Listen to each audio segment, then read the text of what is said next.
Francisco Cândido Xavier, Missionários da Luz, terceiro livro da coleção A Vida no Mundo Espiritual, ditado pelo Espírito André Luiz, primeira parte do capítulo 10º, Materialização. Em virtude do meu interesse no estudo dos fenômenos de materialização, não hesitei em solicitar o prestigioso concurso de Alexandre, que se colocou gentilmente ao lado de meus desejos. Nosso grupo, informou atencioso, não realiza trabalhos dessa espécie, mas não teremos dificuldade em recorrer a outros amigos.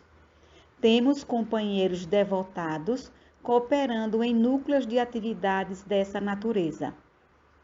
E por que revelasse minha profunda curiosidade científica, o orientador prosseguiu. Trata-se de serviço de elevada responsabilidade, porquanto, além de exigir todas as possibilidades do aparelho mediúnico, há que movimentar todos os elementos de colaboração dos companheiros encarnados, presentes às reuniões destinadas a esses fins. Se houvesse perfeita compreensão geral, respeitos aos dons da vida, e se pudéssemos contar com valores morais espontâneos e legitimamente consolidados no espírito coletivo, essas manifestações seriam as mais naturais possíveis, sem qualquer prejuízo para o médium e assistentes. Acontece, porém, que são muito raros os companheiros encarnados dispostos às condições espirituais que semelhantes trabalhos exigem. Por isso mesmo, na incerteza de colaboração eficiente, as sessões de materialização efetuam-se com grandes riscos para a organização mediúnica e requisitam número dilatado de cooperadores do nosso plano. Compreendo, intervim, valendo-me de pequena pausa do generoso instrutor. Muitas vezes, quando envolvidos na carne, não sabemos conduzir a pesquisa intelectual.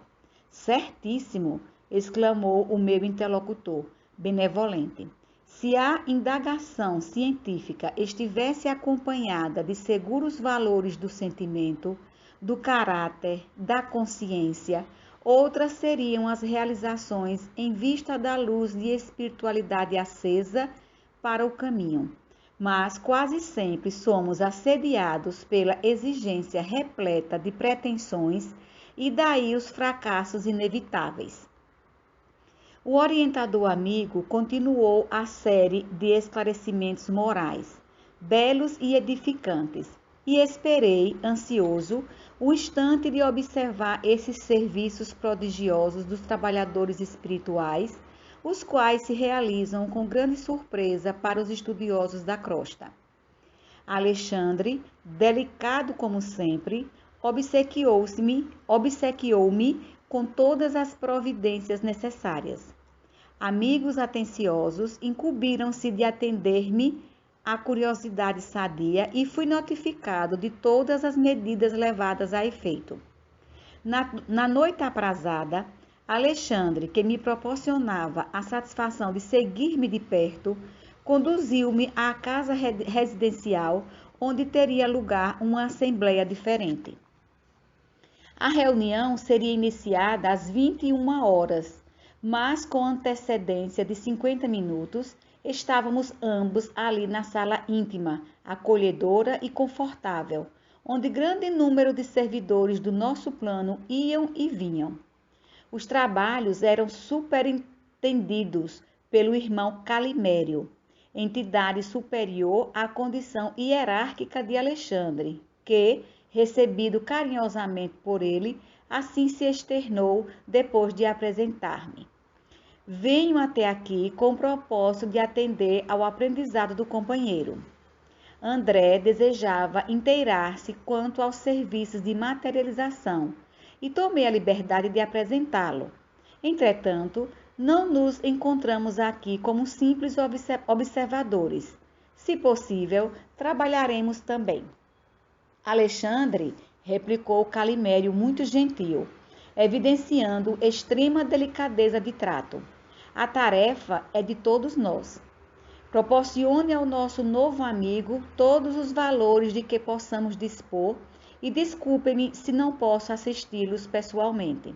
A supervisão dos trabalhos da noite permanece ao meu cargo, todavia estejam à vontade. E fixando em mim os olhos muito lúcidos, acentuou: observar para realizar é serviço divino. Demandamos, respeitosos, o interior doméstico. Admiradíssimos, notei a enorme diferenciação do ambiente. Não havia ali, como em outras reuniões a que assistira, a grande comunidade de sofredores às portas. A residência particular, onde se efetuariam os trabalhos, chegava a ser isolada por extenso cordão de trabalhadores de nosso plano, num círculo de 20 metros em derredor. Percebendo-me a estranheza, Alexandre explicou: aqui é indispensável o máximo cuidado para que os princípios mentais de origem inferior não afetem a saúde física dos colaboradores encarnados, nem a pureza do material indispensável aos processos fenomênicos. Em vista disso, torna-se imprescindível insular o núcleo de nossas atividades, defendendo-o contra o acesso de entidades menos dignas através de fronteiras vibratórias.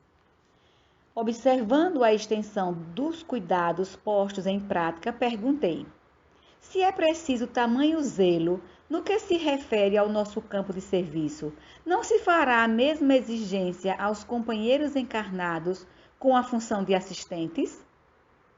Alexandre sorriu, compreendendo a sutileza de minha interrogação, e respondeu: todo o perigo desses trabalhos está na ausência de preparo dos nossos amigos da crosta, os quais, na maioria das vezes, alegando impositivos científicos, se furtam a comezinhos princípios de elevação moral.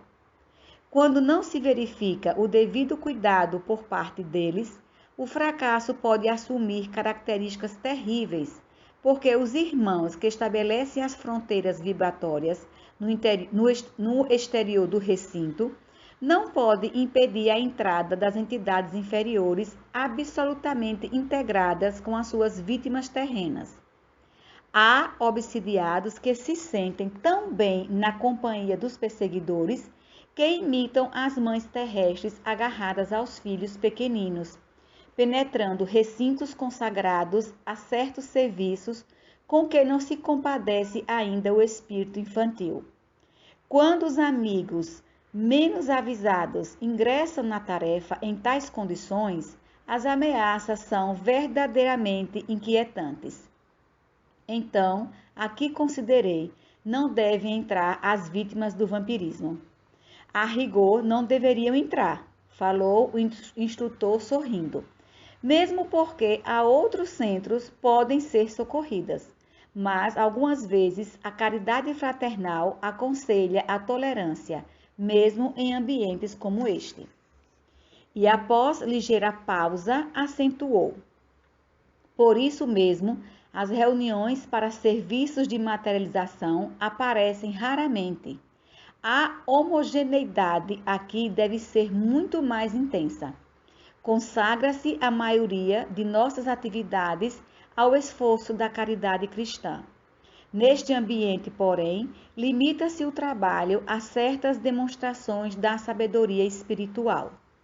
Os homens, contudo, em sentido geral, não sabem, por enquanto, compreender a essência divina de tais demonstrações e quase sempre acorrem a elas com o raciocínio acima do sentimento.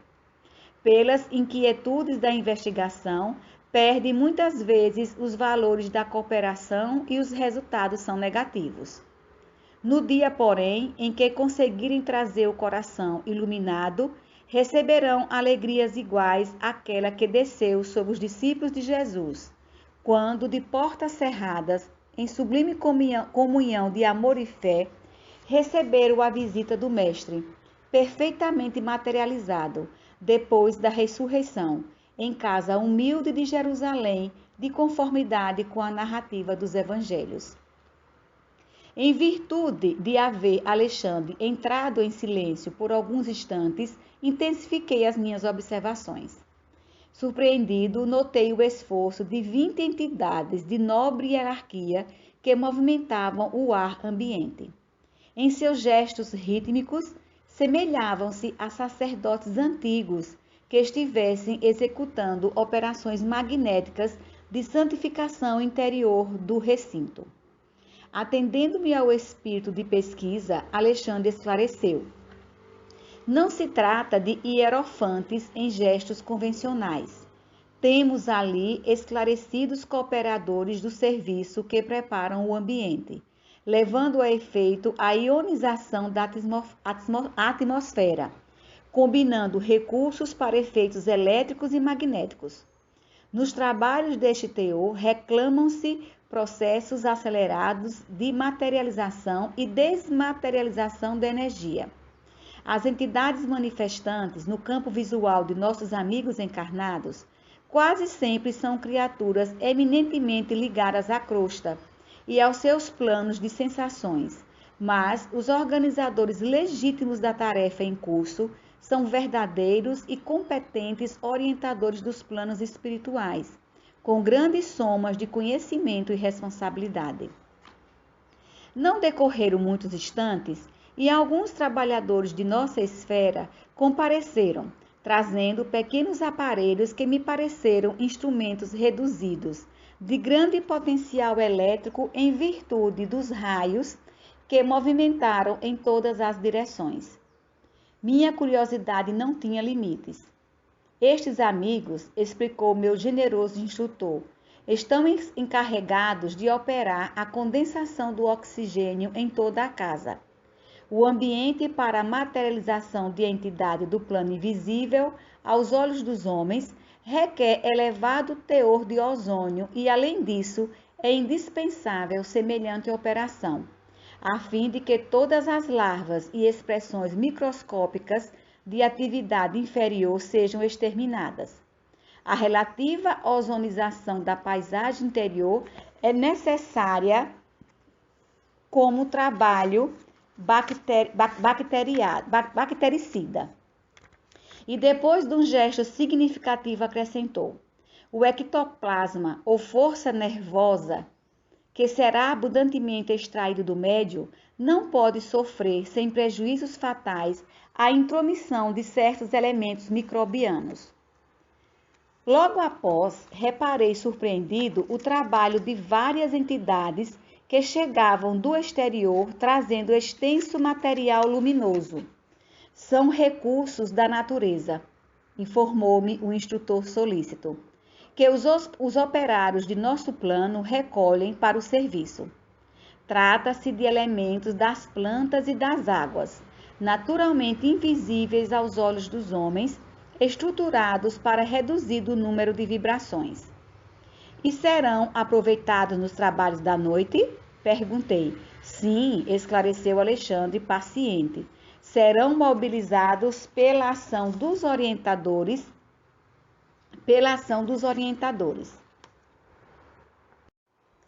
Francisco Cândido Xavier, Missionários da Luz. Terceiro livro da coleção da Vida no Mundo Espiritual, ditado pelo Espírito André Luiz.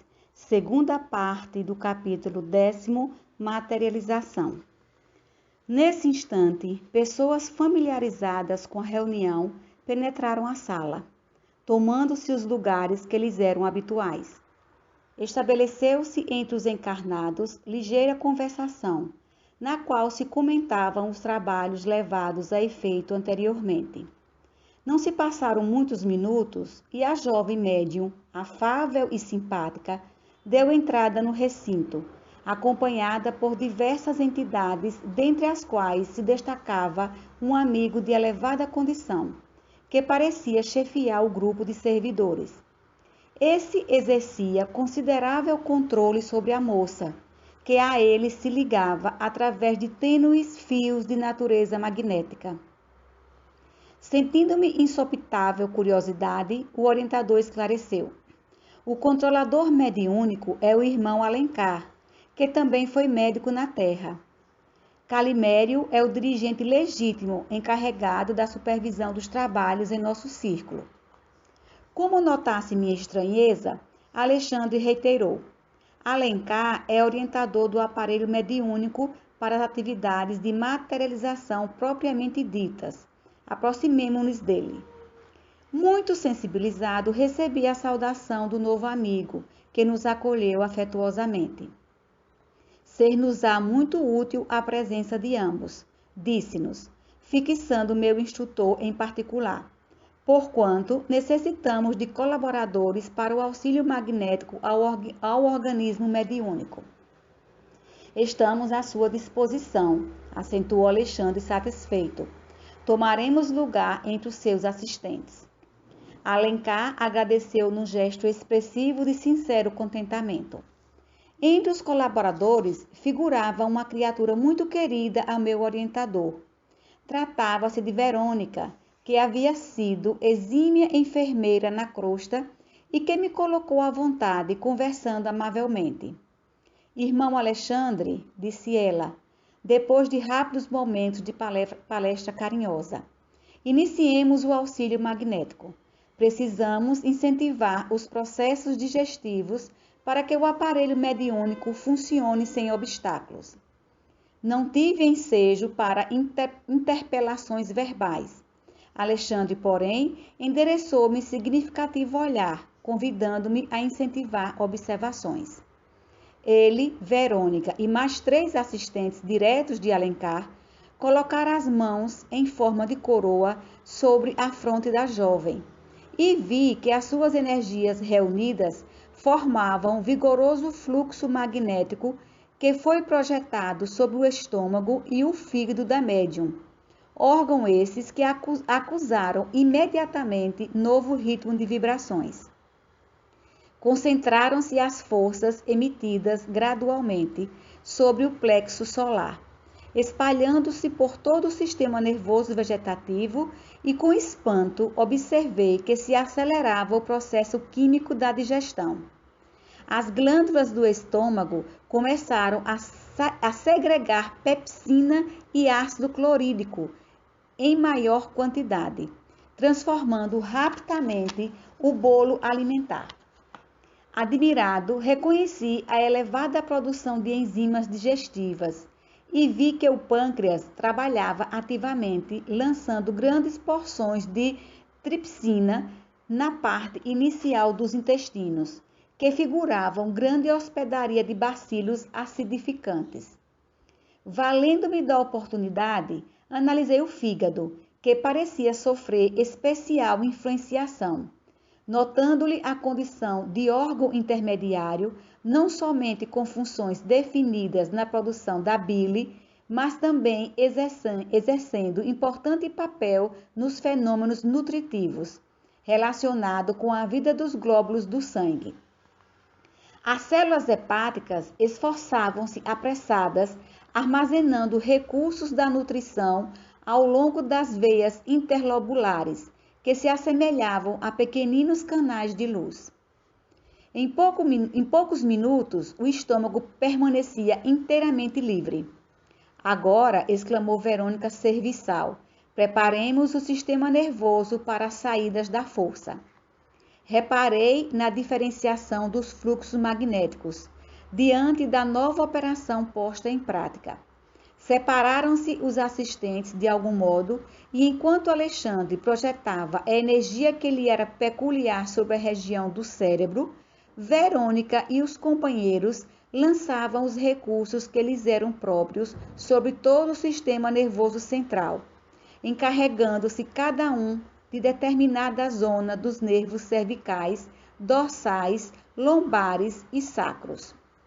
As forças projetadas sobre a organização mediúnica efetuavam limpeza eficiente e enérgica, porquanto via espantado os resíduos escuros que lhes eram arrancados dos centros vitais. Sob o fluxo luminoso da destra de Alexandre, o cérebro da jovem alcançava brilho singular, como se fora espelho cristalino. Todas as glândulas mais importantes resplandeciam, à maneira de núcleos vigorosos, excitados por elementos sublimes.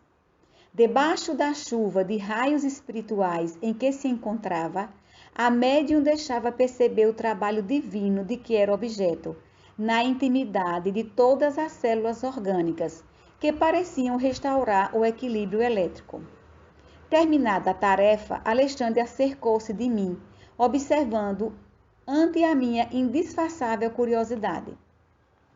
O aparelho mediúnico foi submetido a operações magnéticas destinadas a socorrer-lhe o organismo nos processos de nutrição, circulação, metabolismos e ações protoplásmicas, a fim de que o seu equilíbrio fisiológico seja mantido acima de qualquer surpresa desagradável. Prosseguindo o exame dos trabalhos em curso, reparei que Verônica alçava agora a destra sobre a cabeça da jovem, demorando-a no centro da sensibilidade. Nossa irmã Verônica, explicou meu amável orientador, está aplicando passes magnéticos como serviço de introdução ao desdobramento necessário. Nesse momento, porém, algo aconteceu de estranho no círculo de nossas atividades espirituais. Percebeu-se grande choque de vibrações no recinto. 2 servidores aproximaram-se de Alencar e um deles explicou espantadiço: "O senhor P aproxima-se, porém em condições indesejáveis." "Que aconteceu?" indagou o controlador, seguro de si. "Bebeu alcoólicos em abundância e precisamos providenciar-lhe o insulamento." O controlador esboçou um gesto de contrariedade e murmurou, encaminhando-se para a porta de entrada: "É muito grave. Neutralizemos a sua influenciação sem perda de tempo." Alexandre convidou-me a observar o caso de mais perto. Em vista da estupefação que me tomava de assalto, esclareceu: "Nesses fenômenos, André, os fatores morais constituem elemento decisivo de organização. Não estamos diante de mecanismo de menor esforço, e sim ante manifestações sagradas da vida, em que não se pode prescindir dos elementos superiores e da sintonia vibratória." Nesse instante, o Sr. P transpunha a porta. Bem posto, evidenciando excelentes disposições, não parecia ameaçar o equilíbrio geral, mesmo porque não revelava exteriormente qualquer traço de embriaguez. Satisfazendo, porém, as determinações de Alencar, diversos operários dos serviços cercaram-no à pressa, como enfermeiros a se encarregarem de doente grave. Incapaz de guardar minha própria impressão, indaguei: "Que ocorre, afinal? Esse homem parece calmo e normal." "Sim," elucidou Alexandre benevolente. "Parecer não é tudo. A respiração dele, em semelhante estado, emite venenos. Noutro núcleo poderia ser tratado caridosamente, mas aqui, atendendo-se à função especializada do recinto, os princípios etílicos que exterioriza pelas narinas, boca e poros, são eminentemente prejudiciais ao nosso trabalho." Como vemos, há necessidade de preparação moral para qualquer trato. A viciação, em qualquer sentido, antes de tudo, deprime o viciado, mas perturba igualmente os outros. Recordei a função do álcool no organismo humano, mas bastou que a lembrança me aflorasse de leve para que o instrutor me esclarecesse imediatamente. "Você compreende que as doses mínimas de álcool intensificam o processo digestivo e favorece a diurese, mas o excesso é toxodestruidor. As emanações de álcool de cana ingerido pelo nosso irmão em doses altas são altamente nocivas aos delicados elementos de formação plástica que serão agora conferidos ao nosso esforço, além de constituírem sério perigo às forças exteriorizadas do aparelho mediúnico." De fato, pouco a pouco se sentia, embora vagamente, o cheiro característico de fermentação alcoólica. Reparei que o Sr. P foi cercado pelas entidades operantes e neutralizado pela influenciação delas, à maneira do detrito anulado por abelhas laboriosas em plena atividade na colmeia. Francisco Cândido Xavier, Missionários da Luz. Terceiro livro da coleção A Vida no Mundo Espiritual, ditado pelo Espírito André Luiz. Terceira parte do capítulo 10º, Materialização. Prosseguiram os serviços normalmente. Entre os votos de êxito dos companheiros encarnados semiconfiantes, a médium foi conduzida a pequeno gabinete improvisado, fazendo-se em seguida ligeira oração. Via-se, no entanto, que, como acontecia em outras reuniões, os amigos terrestres emitiam solicitações silenciosas, entrando as vibrações mentais em conflito ativo, disservindo ao invés de auxiliar no trabalho da noite, o qual requisitava a mais elevada percentagem de harmonia. A claridade fraca e suave da luz vermelha, que substituíra a forte lâmpada comum, notavam-se as emissões luminosas do pensamento dos amigos encarnados. Francamente, não havia na pequena comunidade o espírito de entendimento divino do serviço em curso. Ninguém ponderava a expressão do fato para a humanidade terrena, sequiosa de revelação celeste. Via-se que a reunião era profundamente dominada pelo eu. Enquanto uns exteriorizavam exigências, outros determinavam as criaturas desencarnadas que deveriam comparecer nos fenômenos de materialização. Procurei, contudo, coibir minhas impressões de desagrado, porque todos os trabalhadores de grande elevação no recinto portavam-se calmamente, tratando os companheiros carnais com desvelado carinho, quais sábios em face de crianças queridas ao coração. Diversos servidores espirituais começaram a combinar as radiações magnéticas dos companheiros terrenos, a fim de constituírem material de cooperação, enquanto Calimério, projetando seu sublime potencial de energia sobre a médium, operava-lhe o desdobramento que durou alguns minutos. Verônica e outras amigas amparavam a jovem, parcialmente libertada dos veículos físicos, mas algo confusa e inquieta ao lado do corpo, já mergulhado em profundo transe. Em seguida, notei que, sob a ação do nobre orientador da tarefa, se exteriorizava a força nervosa, à maneira de um fluxo abundante de neblina espessa e leitosa. Notando a perturbação vibratória do ambiente, em vista da atitude desaconselhável dos companheiros encarnados, disse Calimério ao controlador mediúnico: Alencar, é necessário extinguir o conflito de vibrações. Nossos amigos ignoram ainda como auxiliar-nos harmonicamente através das emissões mentais. É mais razoável se abstenham da concentração por agora. Diga-lhes que cantem ou façam música de outra natureza. Procure distrair-lhes a atenção deseducada. Alencar, porém, que se encontrava sobre preocupações fortes, diante das múltiplas obrigações que deveria desempenhar no momento, pediu a colaboração de Alexandre, que se colocou à disposição dele imediatamente. André, falou meu orientador em tom grave, improvisemos a garganta ectoplásmica, não podemos perder tempo. E, identificando-me a inexperiência, acrescentou: não precisa inquietar-se, bastará ajudar-me na mentalização das minúcias anatômicas do aparelho vocal. Estava artudido, mas o instrutor considerou. A força nervosa do médium é matéria plástica e profundamente sensível às nossas criações mentais.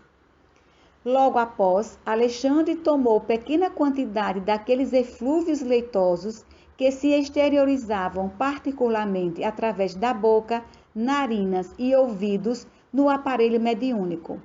E como se guardasse nas mãos reduzida quantidade de gesso fluídico, começou a manipulá-lo, dando-me a impressão de estar completamente alheio ao ambiente, pensando com absoluto domínio de si mesmo sobre a criação do momento.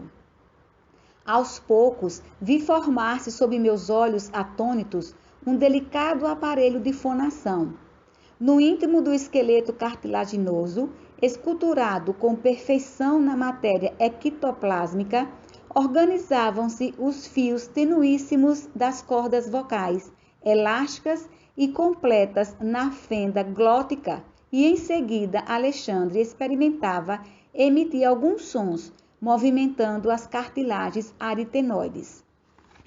Formara-se ao influxo mental e, sob a ação técnica do meu orientador, uma garganta irrepreensível. Com assombro, verifiquei que, através do pequeno aparelho improvisado e com a cooperação dos sons de vozes humanas guardados na sala, nossa voz era integralmente percebida por todos os encarnados presentes. Parecendo-me satisfeito com o êxito do seu trabalho, Alexandre falou pela garganta artificial, como quem utilizava um instrumento vocal humano. Meus amigos, a paz de Jesus seja convosco. Ajudem-nos cantando, façam música e evitem a concentração. Fez-se música no ambiente e vi que o irmão Alencar, depois de ligar-se profundamente à organização mediúnica, tomava forma ali mesmo, ao lado da médium, sustentada por Calimério e assistida por numerosos trabalhadores. Aos poucos, valendo-se da força nervosa exteriorizada e de vários materiais fluídicos extraídos no interior da casa, aliados a recursos da natureza, Alencar surgiu aos olhos dos encarnados perfeitamente materializado. Surpreendido, reconheci que a médium era o centro de todos os trabalhos. Cordões tenuíssimos ligavam-na à forma do controlador, e quando tocávamos levemente a organização mediúnica, o amigo corporificado demonstrava evidentes sinais de preocupação.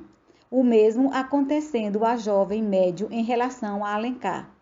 Os gestos incontidos de entusiasmo dos assistentes, que tentavam cumprimentar diretamente o mensageiro materializado, repercutiam desagradavelmente no organismo da intermediária. O irmão Alencar entreteve pequena palestra diante dos companheiros terrestres extasiados. Não eram, todavia, as palavras trocadas entre ele e os assistentes que me impressionavam o coração, e sim a beleza do fato, a realidade da materialização, dando ensejo a dilatadas esperanças no futuro humano, quanto à fé religiosa, à filosofia confortadora da imortalidade e à ciência enobrecida a serviço da razão iluminada. Alexandre aproximou-se de mim e considerou. Repare na grandeza do acontecimento. O médium desempenha o papel de entidade maternal, enquanto Alencar, sob a influência positiva de Calimério, permanece em temporária filiação ao organismo mediúnico. Todas as formas que se materializaram serão filhas provisórias da força plástica da intermediária. O amigo que conversa com os encarnados é Alencar, mas os seus envoltórios no momento são nascidos das energias passivas da médium e das energias ativas de Calimério, o mais elevado diretor desta reunião. Se forçarmos o médium em nosso plano, feriremos Alencar em processo de materialização. Se os companheiros terrenos violentarem o mensageiro, repentinamente corporificado, esfacelarão a médium, acarretando consequências funestas e imprevisíveis. Perplexo ante o fenômeno, indaguei. Mas esta força nervosa é apenas propriedade de alguns privilegiados na Terra? Não, replicou Alexandre. Todos os homens a possuem com maior ou menor intensidade. Entretanto, é preciso compreender que não nos encontramos ainda no tempo de generalizar as realizações. Você sabe que esse domínio exige santificação. O homem não abusará no setor do progresso espiritual, como vem fazendo nas linhas de evolução material, onde se transformam prodigiosas dádivas divinas em forma de destruição e miséria. Meu amigo, neste campo de realizações sublimes, a que nos sentimos ligados, a ignorância, a vaidade e a má-fé permanecem incapacitadas por si próprias, traçando fronteiras de limitação para si mesmas. Impressionado com as maravilhas sob meus olhos, notei que, ao apelo de Alencar e com o concurso generoso de Calimério, materializaram-se mãos e flores, à maneira de mensagens afetuosas para os assistentes da reunião. Reinava grande alegria entre todos, com exceção do Sr. P., que revelava intraduzível mal-estar sob o controle direto de vários trabalhadores espirituais que lhe neutralizavam a nociva influência. Depois de maravilhosos minutos de serviço e júbilo, com significativas demonstrações de agradecimento a Deus, terminaram os trabalhos da noite, cooperando todos nós para que a médium fosse perfeitamente reintegrada no seu patrimônio psicofísico. Meu coração transbordava de contentamento e esperança. Todavia, era forçoso confessar que para tamanhas manifestações de serviço e tão sublimes bênçãos, era muito reduzido o entendimento dos encarnados. Semelhavam-se a crianças afoitas, mais interessadas no espetáculo inédito que desejosas de consagração ao serviço divino. Francamente, estava desapontado. Tantos emissários celestes a se esforçarem por meia dúzia de pessoas que pareciam distantes do propósito de servir a causa da verdade e do bem.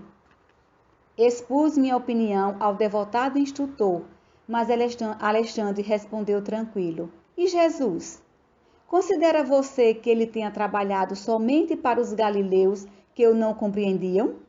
Julga que tenha ensinado tão só no templo de Jerusalém? Não, meu amigo. Convença-se de que todos os nossos atos, no bem ou no mal, estão sendo praticados para a humanidade inteira. Por agora, os nossos companheiros terrestres não nos entendem, nem cresceram devidamente para a completa consagração a Jesus. Mas a semeadura é viva e produzirá a seu tempo. Nada se perde. E sorrindo, rematou depois de longa pausa. É verdade que você, no mundo, foi médico sempre interessado em ver o resultado de seu trabalho. Mas não se esqueça do esforço silencioso dos semeadores do campo e recorde que as sementes depositadas nos sarcófagos egípcios há alguns milhares de anos estão começando a produzir maravilhosamente no solo da terra.